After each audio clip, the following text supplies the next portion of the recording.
Good morning, brothers and sisters. mwaramutse bene data. I'm very happy to stand before you this morning. Nejejwe no guhagarara imbere yanyu muri iki gitondo. Today we are going to read the book of Genesis, Genesis chapter 40. Uyu munsi tugiye gusoma mu gitabo cy'itangiriro igice cyaho cya 40. If you have the Bible, please open to the book of Genesis chapter 40. N'ufite Bibiliya ndagusabye ubumbure mu itangiriro igice cyaho cya 40. We'll read from verse 1. Dusome duhere ku murongo wa mbere. Genesis chapter 40 from verse 1 through 23. Actually, we are going to read the whole chapter. Turasoma igice cyose kugeza ku murongo wa 23. It came to pass after these things that the butler and the baker of the king of Egypt offended their lord, the king of Egypt. Hanyuma y'ibyo umuhereza wa vino w'umwami wa Egiputa n'umuvuzi w'imitsima ye barakaza shebuja umwami wa Egiputa. And the Pharaoh was angry with his two officers, the chief butler and the chief baker. Farawo arakarira abatware be bombi, umutware w'abahereza ba vino n'umutware w'abavuzi b'imitsima. So he put them in custody in the house of the captain of the guard in the prison, the place where Joseph was confined. Abarindishiriza mu nzu y'imbohe iri mu rugo rw'umutware w'abamurinda aho Yosefu yakingiraniwe. And the captain of the guard charged Joseph with them, and he served them, so they were in custody for a while. Umutware w'abarinda umwami abarindisha Yosefu ngo ajye bakorera bamara igihe bari mu nzu y'imbohe. Then the butler and the baker of the king of Egypt, who were confined in the prison, had a dream, both of them, each man's dream in one night, and each man's dream with its own interpretation. Umuhereza wa vino w'umwami wa Egiputa n'umuvuzi w'imitsima ye bakingiraniwe muri ya nzu y'imbohe, bombi barotera ijoro rimwe inzozi ziciye ukubiri zigasobanurwa ukubiri. And Joseph came in to them in the morning and looked at them and saw that they were sad. Yosefu mu gitondo yinjira aho bari asanga bababaye. So he asked the Pharaoh's officers who were with him in the custody of his lord's house, saying, "Why do you look so sad today?" Abaza abatware ba Farawo bakingiraniwe hamwe nawe mu nzu ya shebuja wa Yosefu ati, niki gitumye mugaragaza umubabaro mutyo uyu munsi?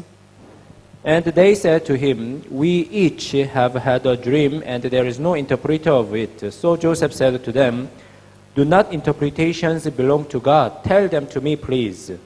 Baramusubiza bati, nuko twarose inzozi kandi akaba ari ntawe ubasha kuzidusobanurira. Yosefu arababaza ati, gusobanura si uko Imana se, ndabinginze nimuzindotorere. Then the chief butler told his dream to Joseph and said to him, "Behold, in my dream a vine was before me."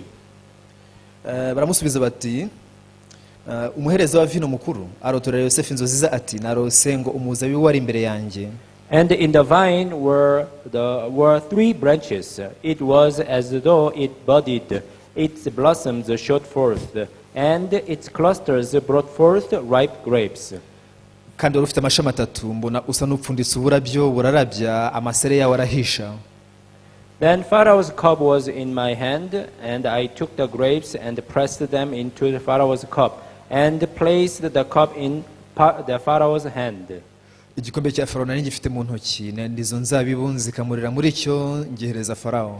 And Joseph said to him, "This is the interpretation of it. The three branches are 3 days." Yosefu aramubwira ati, uko niko zisobanurwa, ya mashami atatu ni iminsi itatu. Now within 3 days, Pharaoh will lift up your head and restore you to your place, and you will put Pharaoh's cup in his hand according to the former manner when you were his butler.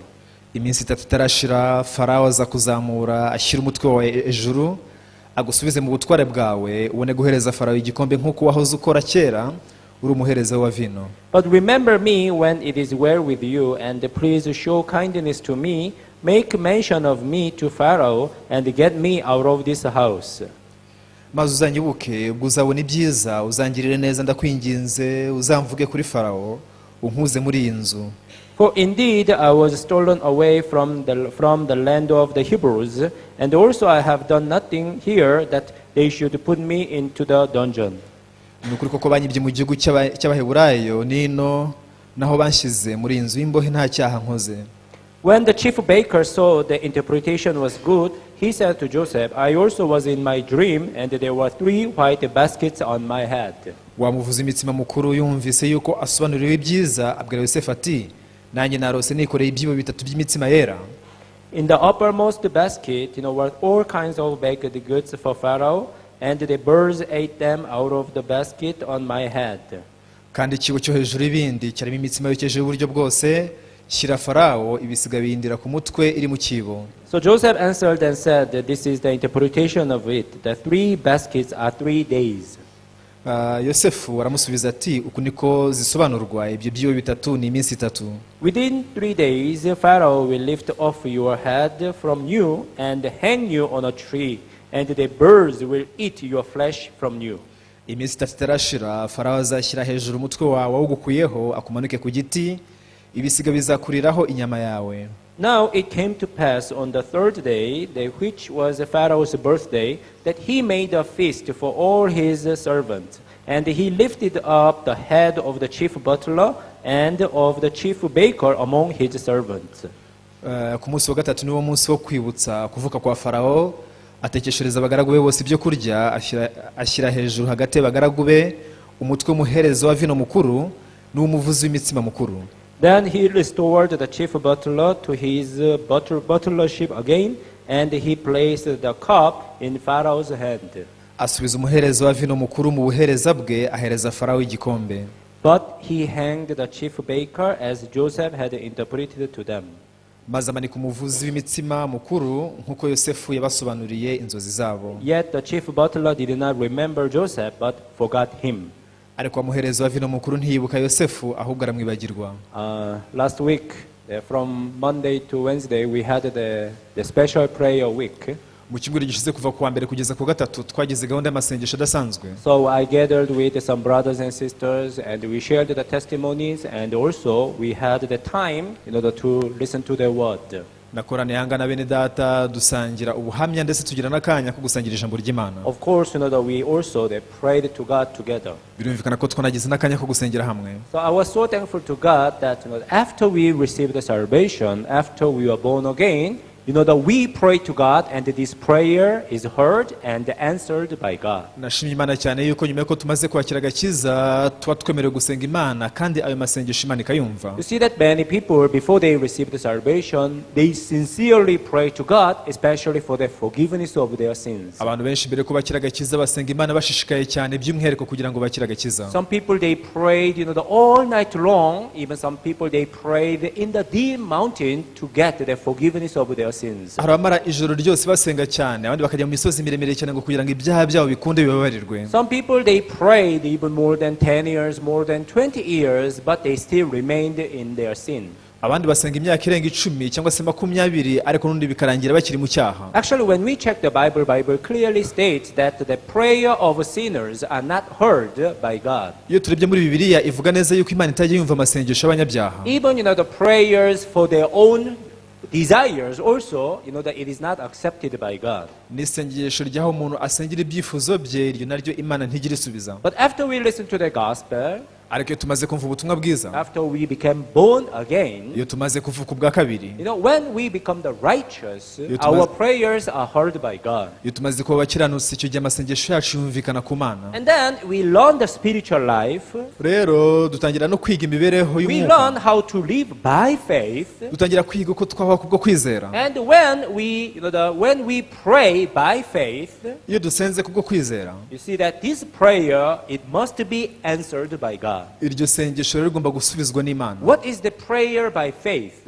Ese gusenga kubwo kwizera ni iki? You see that faith, it is of Jesus Christ. Kwizera ni ukwa Yesu Kristo. That is why, when Jesus in us, the Holy Spirit in us lead our prayer, Niyo mpamvu Yesu uri muri twe cyangwa se Mwuka Wera yari muri twe iyo ayoboye isengesho. actually at that time, that Jesus and the God, because they are one, that's why the prayer led by Jesus, it must be heard by God, and it must be accomplished by God. Bitewe nuko Yesu n'Imana ari umwe, ni nayo mpamvu isengesho riyobowe nawe byanze bikunze Imana iryishimira. I can say that this is the prayer by faith. Twavuga ko uko ariko gusenga kubwo kwizera. Yeah, we are human beings, that's why all of us, we have our own desires. Turabana b'abantu, niyo mpamvu twese tugira ibyifuzo. And sometimes, our desires are ahead of the guidance of God. Rimwe na rimwe ibyifuzo byacu tubishyira imbere y'ubuyobozi bw'Imana. However, as we continuously learn this faith life, Ariko mu gihe dukomeza kwiga ubu buzima bwo kwizera, God teaches us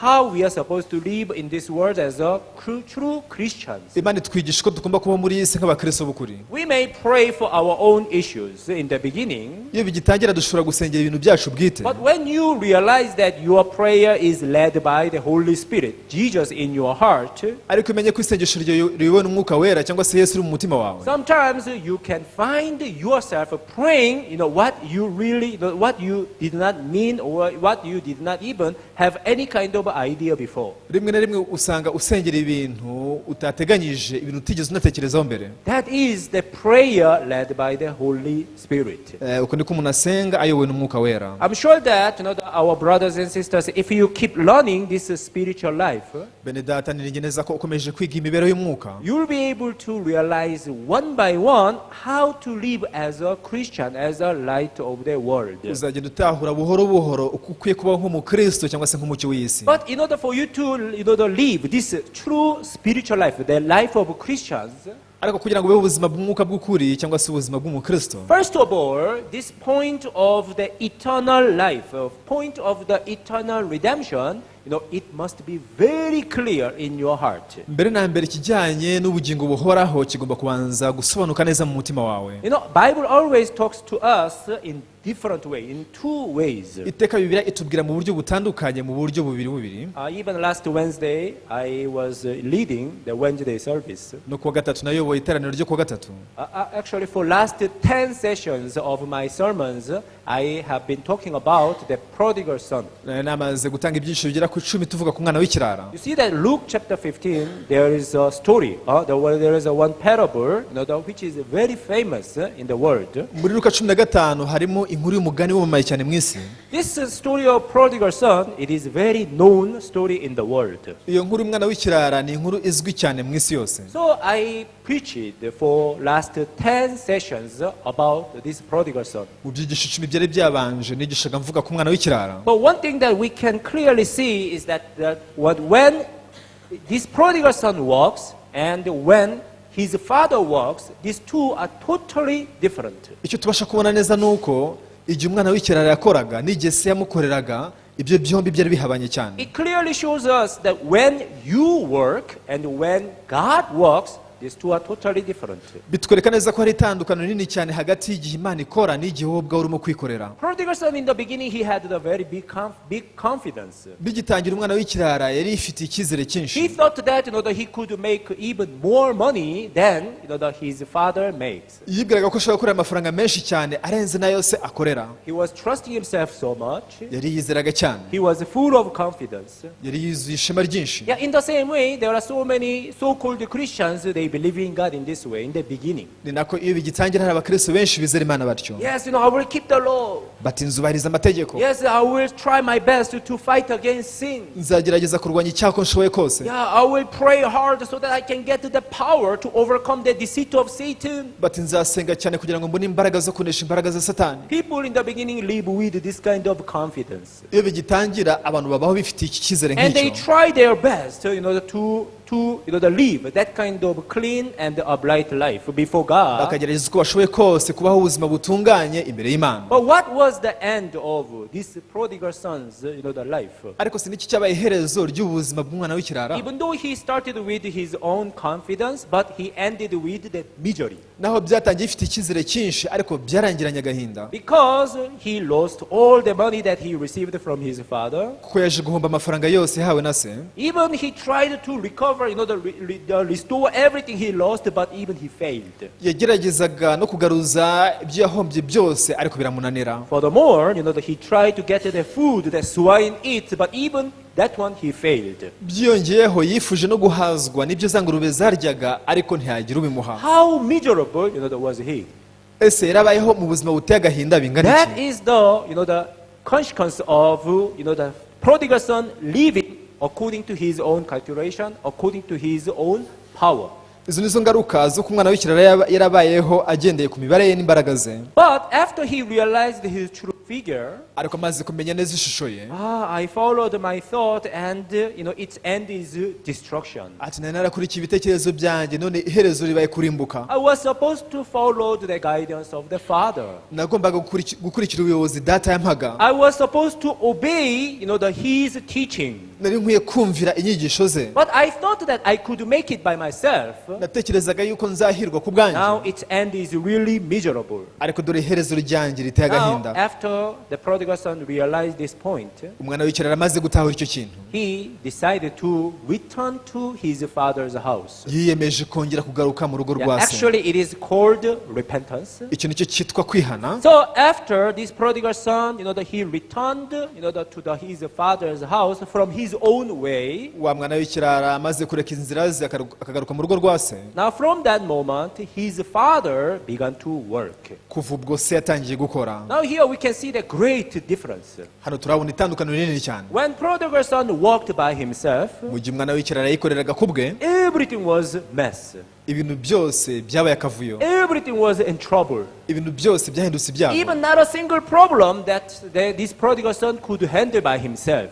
nta kibazo habe na kimwe umwana w'ikirara ashoboye kwikemurira ku bwe. However, after he gave up on himself, ariko amaze guheba inzira ze zose he began to leave each and every issue to the hand of his father. ibintu byose yabyeguriye amaboko ya se. From that moment, his father started working for his son, prodigal son. kuva icyo gihe se yatangiye gukorera umuhungu we w'ikirara.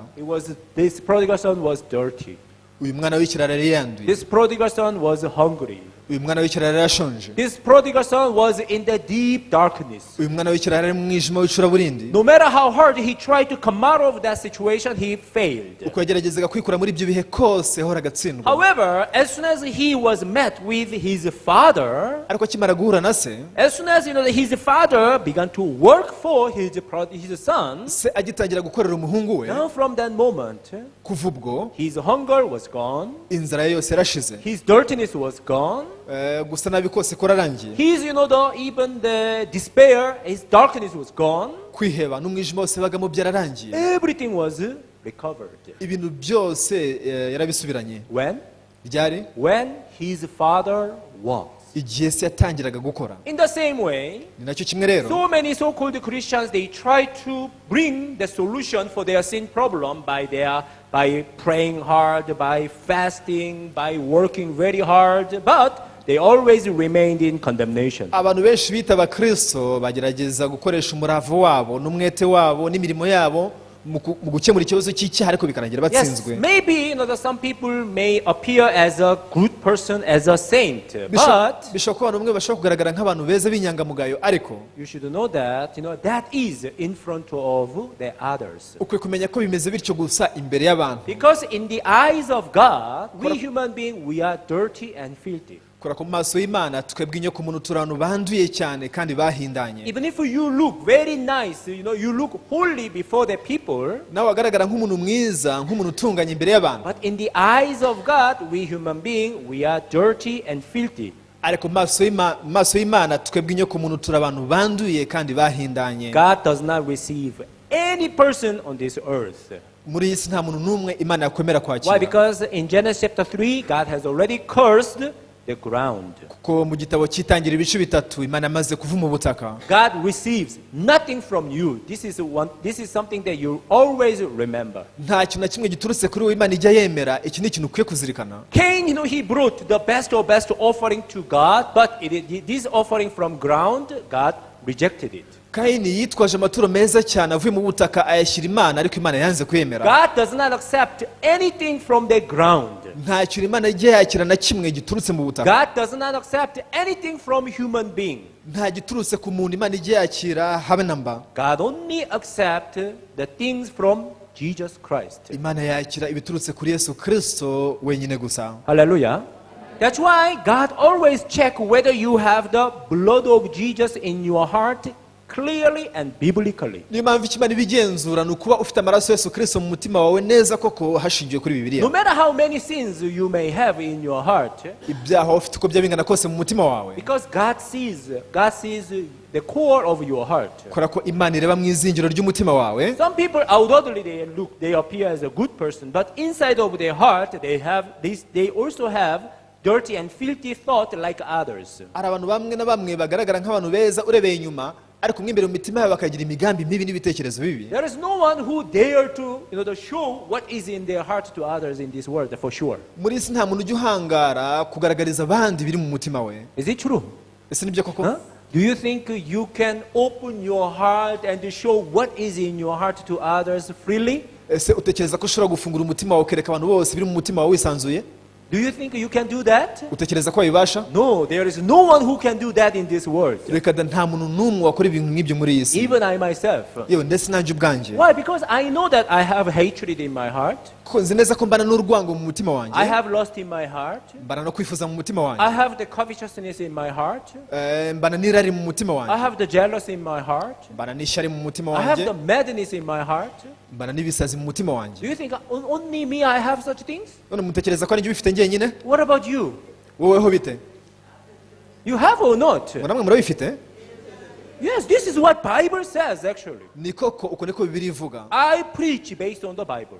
mbwiriza ibiri muri Bibiliya. I don't say that I'm a pastor, that's why I only have good heart. sijya mvuga ni hakora ko ndi umupasiteri nyigira umutima mwiza gusa. If I preach it in this way, ndamutse mbwirije ntyo, God will punish me for sure. byanze bikunze Imana yampana. I preach according to the Bible.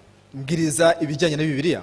Within, out of the heart, proceed the evil thoughts. haranditswe ngo ko mu mitima y'abantu havamo imigambi mibi. This is what Bible tells us. icyo nicyo Bibiliya itubwira. Even these Pharisees and scribes, according to the eyes of the people, they are the great, the men of God. abafarisayo n'abanditsi rero mu maso y'abantu bari abakozi b'Imana bagatangaza. Why? Because they know the laws very well, even they keep the laws very well. kubera ko bari bazi neza amategeko kandi bari bazi kuyubahiriza neza cyane. But what did Jesus say? ariko se Yesu yavuze ngo iki? You hypocrites! Yesu yaravuze ati mwana iryaryamwe. Outwardly you look very nice, very holy, but I know what is in your heart. ati inyuma mugaragara nk'abantu beza bera, ariko nzi ibiri mu mitima yanyu. Dear brothers and sisters, inshuti bene data, we need to understand this faith exactly. dukeneye gusobanukirwa kwizera neza. Why? kubera iki? Because only by faith we are able to become the righteous. kuko tubasha kuba abakiranutse kubwo kwizera gusa. Only by faith we become holy. tubasha kuba abera kubwo kwizera gusa. When we have faith, that is the only way that we can please God. iyo dufite kwizera nibwo buryo bwonyine gusa dushobora gushimishamo Imana. No matter how hard you work, uko wakora cyane kose, yes, you may please the people around you. niko ushobora kunezeza abakuri hafi. Maybe you may please the pastors, around you. ahari ushobora kunezeza abapasiteri bari hafi yawe. But ariko without the exact faith, hatabayeho kwizera nyako, you cannot have the solution in your heart.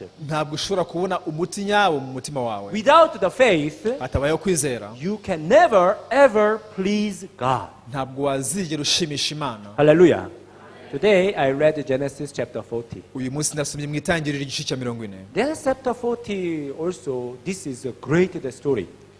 itangiriro igice cya 40, iyi nayo ni inkuru ikomeye cyane. Because in this chapter there is the clear way of salvation. kubera ko muri iki gice kimwe cyonyine gusa harimo inzira y'agakiza isobanutse. But on the other side we can also see the clear way of destruction. mu rundi ruhande dushobora no kubonamo nanone inzira y'irimbukiro. So I'm sure that God wants you to avoid this way of destruction, mpamya neza ko Imana yifuza yuko wahunga iyo nzira irimbuka, so that you may choose the way of life, way of the salvation. kugira ngo uhitemo inzira y'ubugingo ariyo nzira y'agakiza. Yeah, let us read verse by verse and we learn this the story. reka twige iyi nkuru dusoma umurongo umwe ku wundi. Genesis chapter 40 verse 1. itangiriro igice cya 40 n'umurongo wa mbere. It came to pass after these things that the butler and the baker of the king of Egypt offended their lord the king of Egypt. hanyuma y'ibyo umuhereza wa vino w'umwami w'Egiputa n'umuvuzi w'imitsima ye barakaza shebuja umwami w'Egiputa. Now here we can see that the chief, right? hano tubonyemo abatware babiri. One is the chief baker and the other one is the chief butler. umwe ni umutware w'abavuzi b'imitsima, undi ni umutware w'abenzi ba vino, And there is a king. hariho n'umwami rero. Now, this king, that represent God. Uyu mwami ashushanya Imana, And the two chief represent the two categories of the people. hanyuma abatware babiri bashushanya abantu b'ingeri ebyiri. When we read this chapter to begin with, Iyo utangiye usoma iyi nkuru, in the beginning we can see that both categories of the chief, these officers, they offended their Lord. ubona ko bigitangira abatware bombi bacumuye kuri shebuja, Both of them, they committed sins. bombi bakoze icyaha, And both of them, they were put in prisons. kandi bombi bashyirwa mu nzu y'imbohe. This is how this chapter to begin with. Uko niko iki gice gitangira. It clearly shows us our status. Bitwereka neza imimerere yacu, All of us.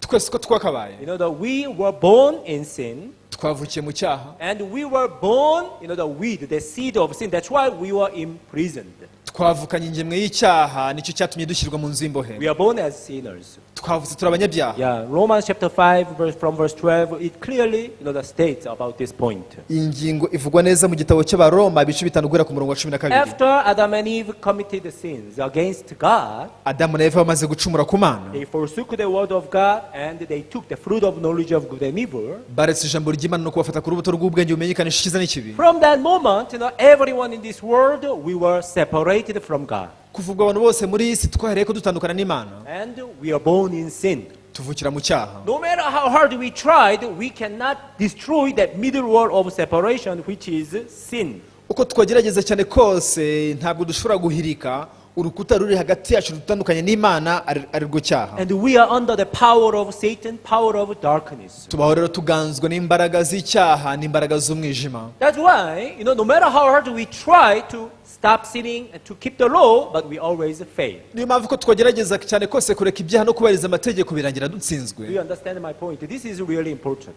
Ikintu cy'ingenzi cyane, You need to understand this point clearly, ukeneye gusobanukirwa neza iyi ngingo, because if you do not know where you are from exactly, kubera ko utazi neza aho uturuka, if you do not know your true figure exactly before God, mu gihe utazi neza ishusho yawe nyayo imbere y'Imana, it is impossible for you to get the exact solution. ntibyagushobokera kubona umuti w'ukuri. So all of us, we are born in this world as sinners. Twese twavutse muri si turi abanyabyaha. Yeah, maybe by your effort, by your determinations, you could stop evil behaviors. Bishoboka hari ko kubw'umwete wawe no kugerageza kwawe ushobora kureka ingeso mbi. When you stop the evil behaviors, the people around you may call you the good person. Mu gihe wacitse ku ngeso mbi, abakuri hafi bakwita umuntu mwiza. You may not commit adultery, you may not steal, you may not even do any violence, and the people call you the good person. Ushobora kudasambana, ntiwibe, ntugire urugomo, abantu bakakwita umuntu wera. However, Nyamara God sees inside of your heart. Imana yo ireba mo imbere mu mutima wawe. Even if you may not commit adultery, you may not commit murder, you may not steal, Naho utasambana, ntiwibe cyangwa se ntiwice, I'm sure that you have the covetousness in your heart. mpamya neza kugira irari mu mutima wawe. You have the lust in your heart. Ugira kwifuza mu mutima You wawe. have the hatred in your heart. Ugira urwango mu mutima wawe. When God sees the hatred in your heart, God calls you a murderer. Imana ibonye urwango mu mutima wawe ikwita umwicanyi. When God sees you the lust in your heart, God calls you adulterer. Imana ikubonanye kwifuza mu mutima wawe, ako kanya ikwita umusambanyi. So according to this standard of God, everybody is the adulterer, everybody is even the murderer. Rero hagenda kuri ishingiro ry'Imana, abantu bose ni abicanyi, abantu bose ni abasambanyi. We are already in this situation. Twamaze kuba ahantu nk'aho ngaho. We are born in sin. Twavukiye mu cyaha. We are sold under sin. This is what Bible states. Twaguriwe gutegekwa n'icyaha, icyo nicyo Bibiliya itubwira. But if you keep reading this Genesis chapter 40, Ariko iyo ukomeje gusoma no mu itangiriro igice cya 40, we can see that one was saved while the other was destroyed. ubona ko umwe yarokotse mu gihe undi yishwe. It means that we still have a hope. Bisone ko tugifite ibyiringiro, Because we cannot change what happened in the past. ko tutabasha guhindura ibyabayeho mu gihe cyahise. It is impossible for us to go back to the time of the Adam and Eve. ntibyadushobokera gusubira mu bihe bya Adamu na Eva. And when Adam and Eve was about to take this fruit of knowledge of good and evil, Mu gihe Adamu na Eva bari bagiye kurya kuri urubuto rw'ubwenge bumenyekanisha icyiza n'ikibi, you could stop them that, hey, Adam and Eve, never eat this fruit. ushoboye gusubira inyuma mu bihe wakababujije uti Adamu na Eva muramenye musigeho mwirya kuri urubuto. Is there anyone who could do this? Buri mwe hari uwabibasha? Maybe we wish we could do that, right? Twifuza kubikora yaba byashobokaga, But that is not possible. nyamara ibyo ntibyakunda Because that it has happened already. kuko ibyo byamaze kubaho. There is no one who can change the past. Nta muntu ubasha guhinduka ibyahise, However, we can change the future. cyokora cyo twabasha guhindura ibyo mu gihe Yes, kizaza. all of us, we are born in sin. Twese twavukiye mu cyaha, And all of us, we are supposed to be destroyed because of sin. twese twagombaga kurimbuka bitewe n'icyaha. But when we read Genesis chapter 40, Ariko iyo dusomye mu itangiriro igice cya 40, we can see that, the one category, this person was saved, while the other category was destroyed. tubasha kubona yuko itsinda rimwe ry'abantu ribasha gukizwa, irindi rikarimbuka. God is a righteous judge. Imana ni umucamanza utabera. If God, destroyed us because of the sin of Adam, Imana iza kuturimbura bitewe n'icyaha cya Adamu, nobody could accept that, God is a righteous judge. ntawari kwemera ko Imana ari umucamanza utabera. Oh God, what is wrong with me? Ese Mana nacumuye iki? What did I do wrong? Ni ikihe kibi nakoze? What I did was just born in this world. Icyo nakoze ni ukuvukira muri iyi si gusa, But I found myself in sin, ariko nisanze mu cyaha, even because of the sin that I never committed. It was because of Adam.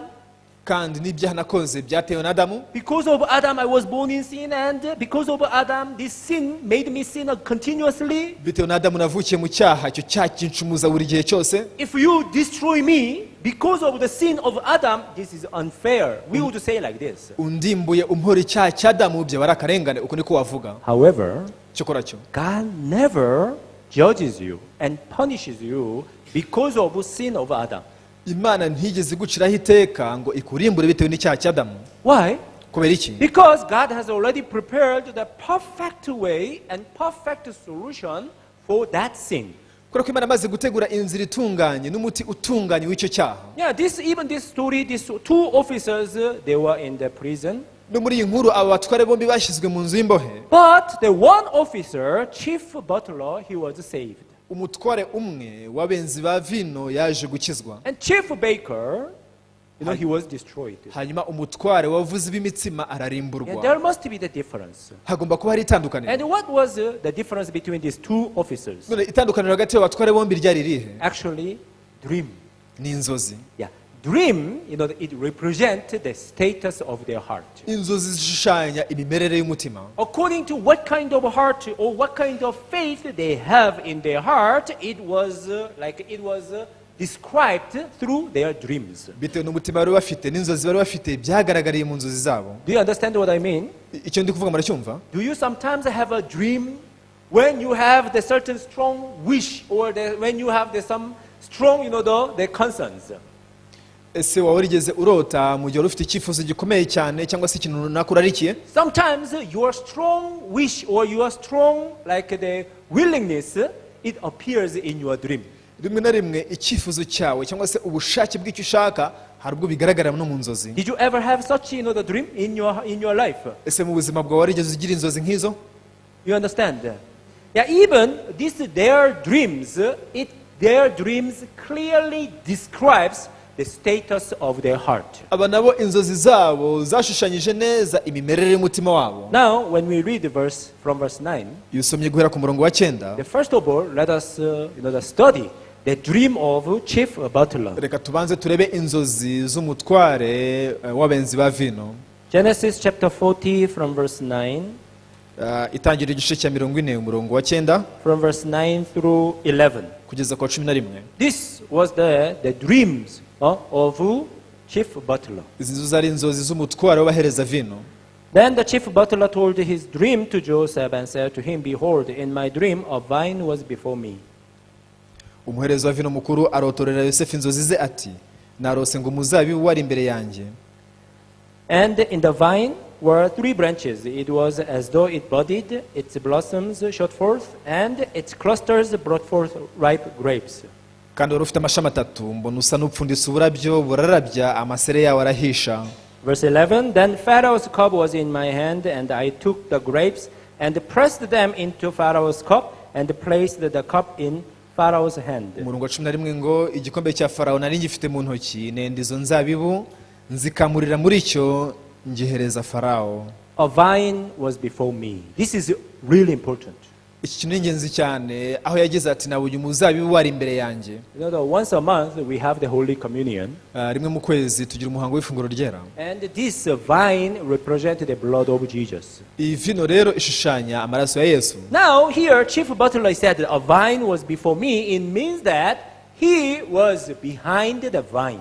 Rero nkuko tubona hanga umuhereza wa vino mukuru yaravuze ati nabonye umuzabibu wari imbere yanjye bivuze ko yarari inyuma y'umuzabibu. In his dream he was together with the vine that represented Jesus. Mu nzozi ze kumwe n'umuzabibu ushushanya Yesu Kristo. But if you see the positioning of these two, ariko witegereje uburyo byombi byari biteretse. Chief Butler is standing behind Jesus and the Jesus is standing in front of this Chief Butler.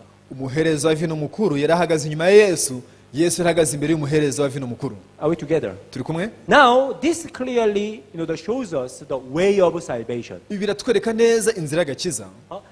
You see that Chief Butler, he handed over each and every issue to Jesus because Jesus, that he is the Lord of this Chief Butler in his heart. Umuhereza wa vino mukuru ibintu byose yabyeguriye Yesu kubera ko Yesu yari umutware mu mutima we. Yes, my sin problem, ikibazo cyanjye cy'ibyaha, even the problems in my life, ibibazo by'ubuzima bwanjye. Jesus, you are my Lord. Yesu uri umwami wanjye. You take care of my problem. Wite ku bibazo byanjye. If you take care of my problem, niwita ku bibazo byanjye. Because you are the King of Kings, kuko uri umwami w'abami, you are able to take care of my problem 100% perfectly. Uzabasha kwita ku bibazo byanjye byose 100%. Everybody who goes to church, they said that Jesus is my savior. Abantu bose bajya mu rusengero bavuga ko Yesu ari umukiza wanjye. But just calling Jesus the savior is not the true faith.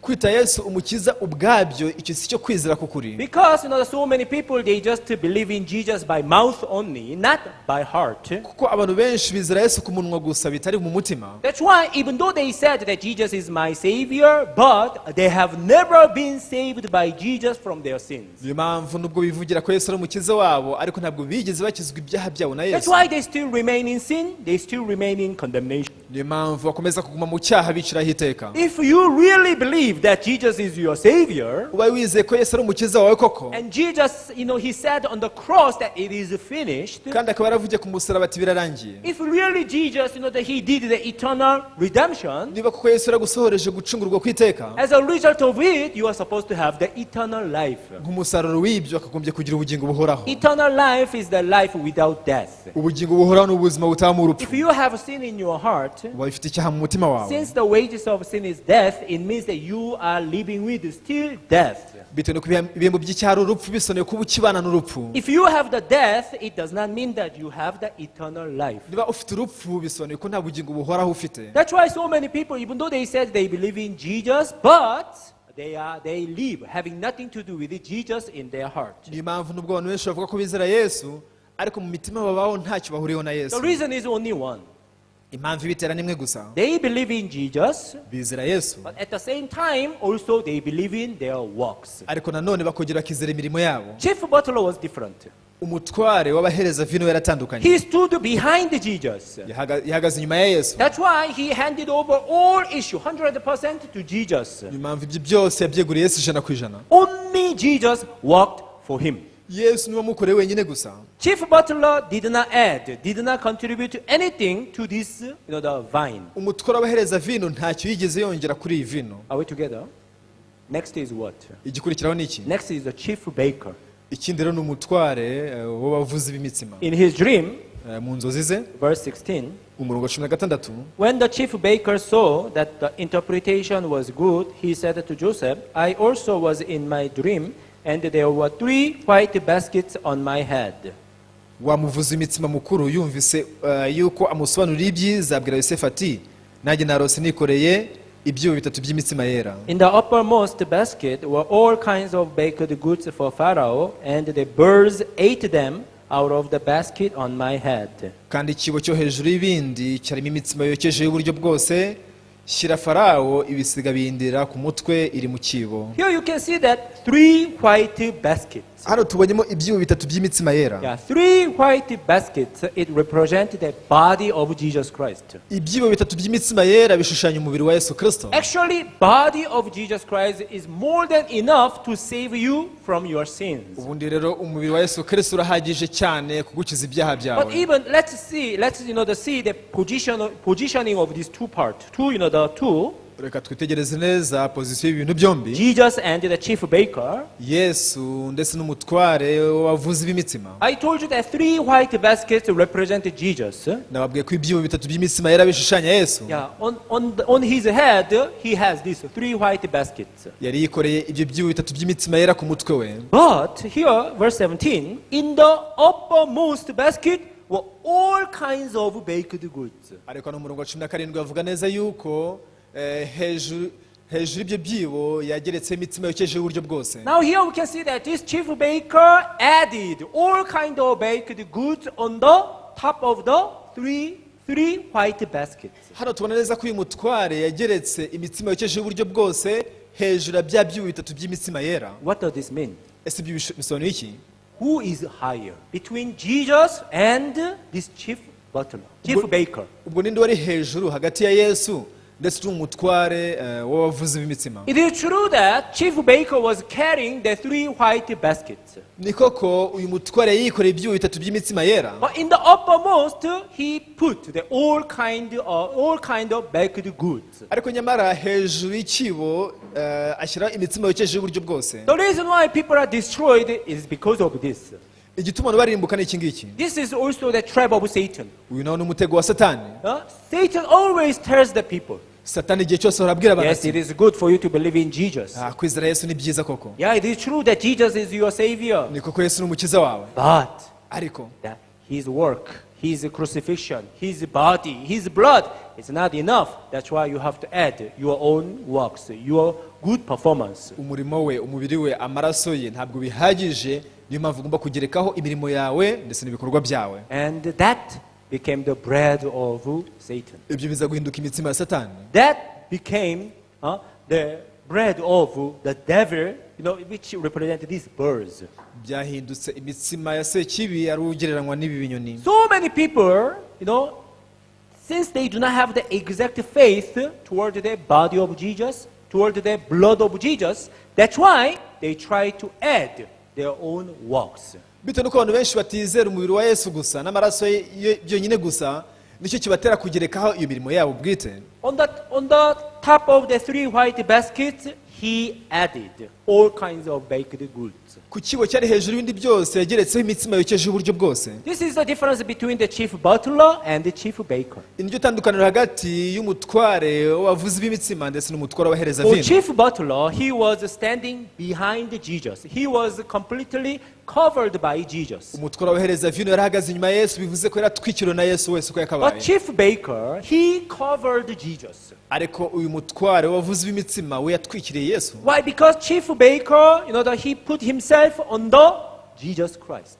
Kuko umutware w'abahereza vino we yishyize munsi ya Yesu Kristo. In that state, Jesus cannot do anything.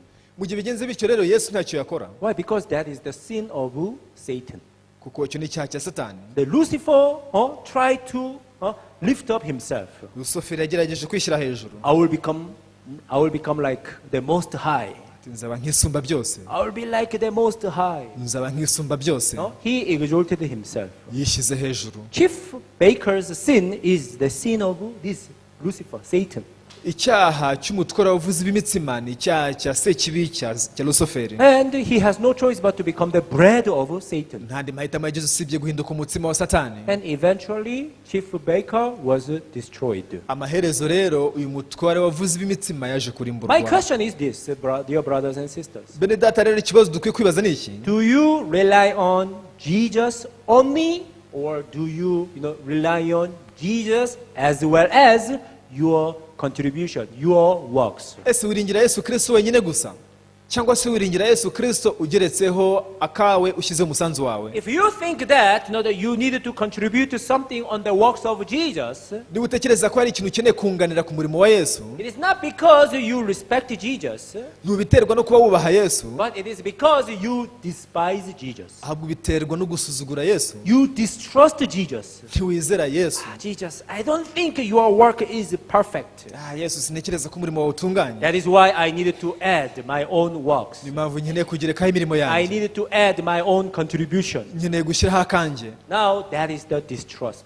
Icyo kintu ni ukutizera. Because of the distrust, people go to hellfire. Abantu bajya mu rutazima bitewe n'uko kutizera. Because they don't believe that Jesus Christ, he has finished all of our sins once for all. Ntabwo bizera ko Yesu Kristo arangije ibyaha byacu inshuro imwe ihagije kugeza iteka. When you read Matthew chapter 4, iyo usomye muri Matayo ibice 4, now there is a conversation between Jesus and Satan. hariho ikiganiro hagati ya Yesu ndetse na Satani. Satan speaks. Satan spoke to the Jesus. Satani yabwiye Yesu ati, But the amazing thing is, gusa igitangaje nuko when Jesus heard it ubwo Yesu and he yabyumvaga, answered, yarasubije because Jesus answered in written, according to the written word, bitewe n'uko Yesu yasubije agendeye ku ijambo ry'Imana we ryanditse. can clearly see that Jesus was not tempted. Jesus was not, overtaken by Satan. Dushobora kubona ko Yesu atashutswe na Satani, ataneshejwe nawe. As I was meditating that story, mu gihe natekerezaga kuri iyo nkuru, I could clearly see myself,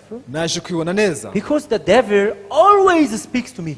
kubera ko Sekibi igihe cyose baravugana nanjye. Just as he spoke to the Jesus, nk'uko yavuganye na Yesu, also this devil continuously speaks to me. Sekibi uwo nanjye ahora avugana nanjye, You cannot do this. ati ibi ntiwabibasha, You will be in the big trouble. uraza kuba mu byago You bikomeye, can never do this. iki ntuzajya You ushobora, can never become the righteous. ntuzaba You umukiranutsi, can never overcome this situation. ntabwo wanesha ibi bihe urimo. Satan continuously speaks to me such, the word. Satani akomeza kumbwira amagambo nk'ayo, And hanyuma whenever I reply to Satan with my own things, buri uko nsubije Satani nkoresheje ibintu byanjye bwite, I will always be defeated. I always defeated by Satan. igihe cyose neshwa na Satani. However, when I read that, the Matthew chapter 4, nyamara ubwo nasomaga muri Matayo igice cya 4, when Jesus answered the devil, nabonye kubwo Yesu yasubizaga because he Sekibi, answered based on the written word, kubera ko yamusubije agendeye ku ijambo ry'Imana ryanditse, even not once the devil could defeat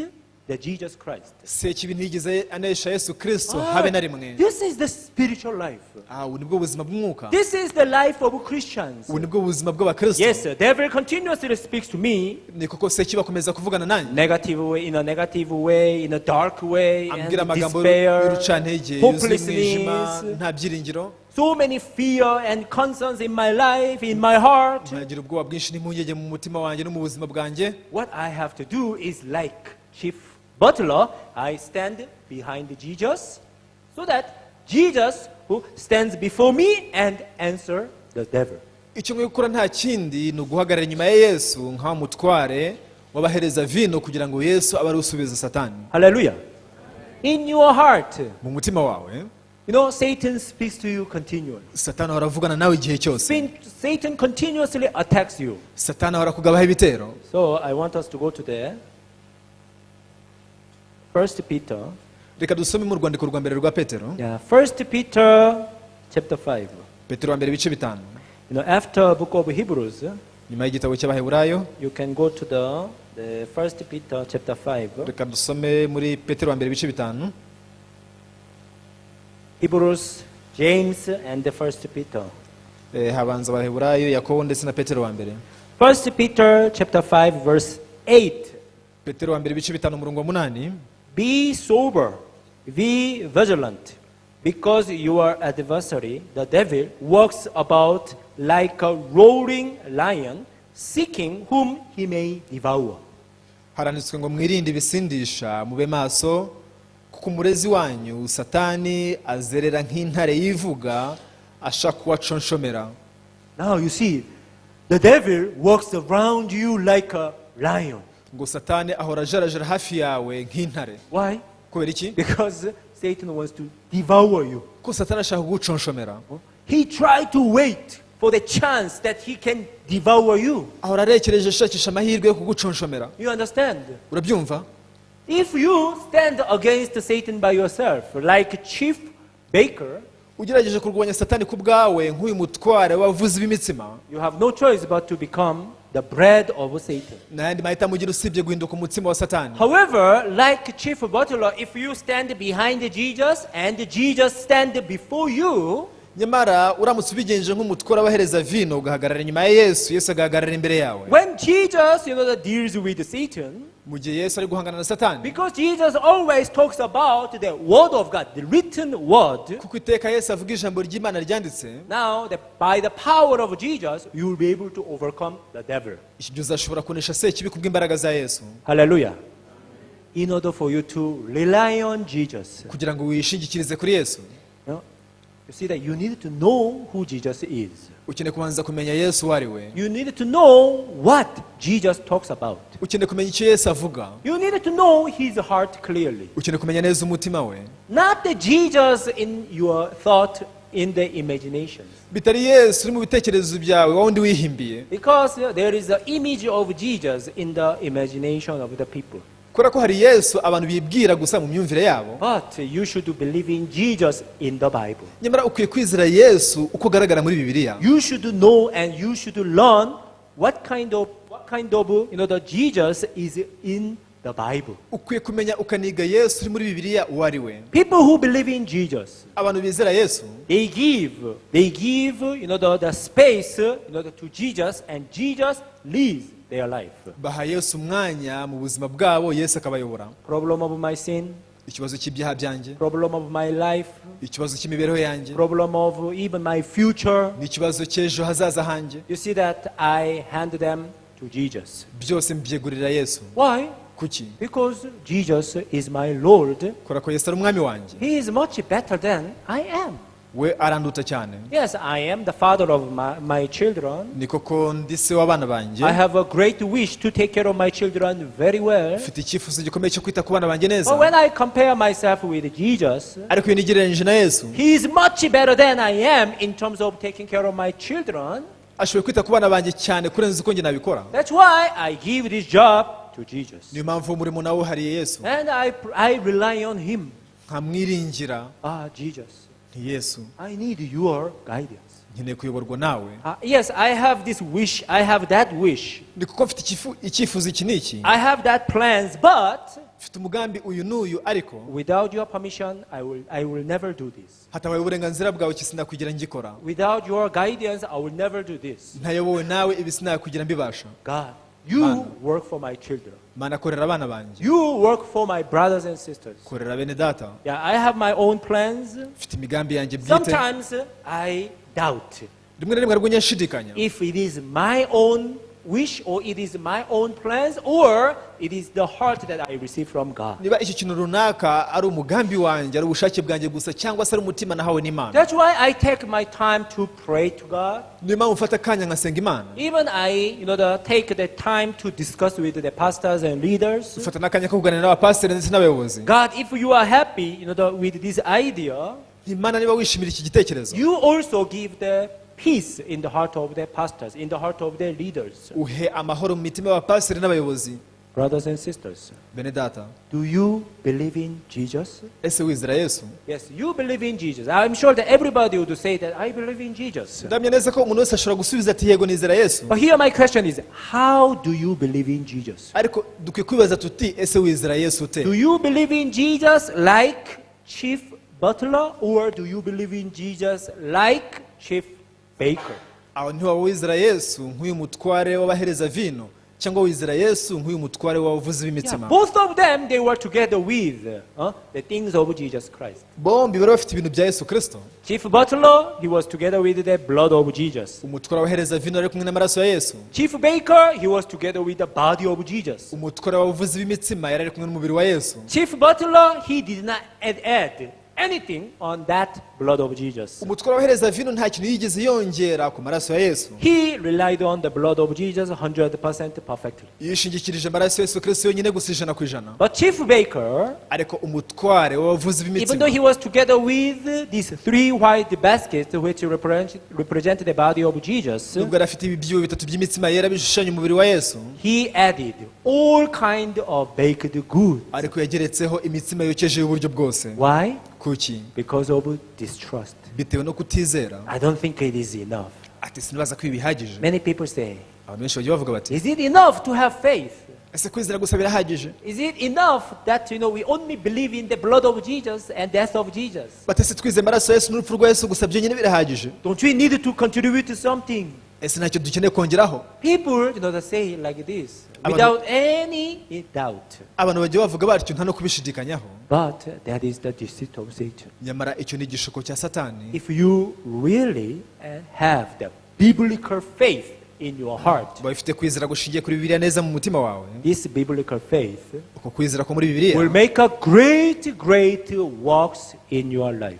kuza kuremera imirimo ihambaye cyane mu buzima You bwawe. can check those who have got the faith in their heart in the Bible. Uze kureba muri Bibiliya abagize kwizera mu mitima yabo. Did you ever see anyone who said that I received the exact faith and now I'm free, I live however I want? Hari uwigeze kubona uvuga ati njye nakiriye kwizera narabohotse nkwiye kwiberaho uko nishakiye? In the Bible there is no such a person. Muri Bibiliya umuntu nk'uwo nguwo ntagabamo. You can think about Joseph, Tekereza kuri Yosefu you can think about the David, na Dawidi, you can think about even the Samaritan woman in John chapter 4, umusamariyakazi uri muri Yohana ibice 4, Zacchaeus. Zakayo. Those who receive the faith in their heart, Abakiriye kwizera mu mitima yabo bose, those who receive the Jesus in their heart, abakiriye Yesu mu mitima yabo, you see that their lives were completely changed. ubuzima bwabo bwose bwarahindutse. Samaritan woman, who changed her husband 5 times. Umusamariyakazi wahinduye abagabo inshuro 5. After she was talking to Jesus, Amaze kuvugana na Yesu, she received a new heart. yakira umutima mushya, She left her water pot yataye aho ikibindi cye, and she began to preach the gospel. atangira kubwiriza ubutumwa bwiza. She became a great preacher. Yahindutse umubwiriza ukomeye. She never said, now I'm free and I'm free from this sin that I had changed my husband 5 times. Ntabwo yigeze avuga ati unabohotse cya cyo guhinduranya abagabo kenshi. Now, that I can get even the more husbands freely. I have no condemnation at all. Ubu ngubu ushobora gushaka abandi bagabo benshi cyane ntacyo bitwa ko ntazacirwaho iteka. Did she say so? Ese baravuze atyo? No. Oya, No. reka da. Because she received a true husband. Kubera ko yakiriye umugabo w'ukuri. Who is her true husband? Umugabo we w'ukuri ninde? Jesus Christ. Ni Yesu Kristo. Now she began to do what her true husband likes. Icyo gitangiye gukora ibintu umugabo we nyakuri yashakaga. Preaching the gospel. Kubwiriza ubutumwa bwiza. Hallelujah. Chief butler. Umutware w'abahereza vino. He 100% relied on Jesus. Yiringiye Yesu Kristo gusa 100%. And then Hanyuma he began to live with the new heart. atangira kubana n'umutima mushya. He was able to restore his place again. Yashoboye kongera gusubizwa mu buhereza bwe nanone. We were created by God. Twaremwe n'Imana, Hallelujah.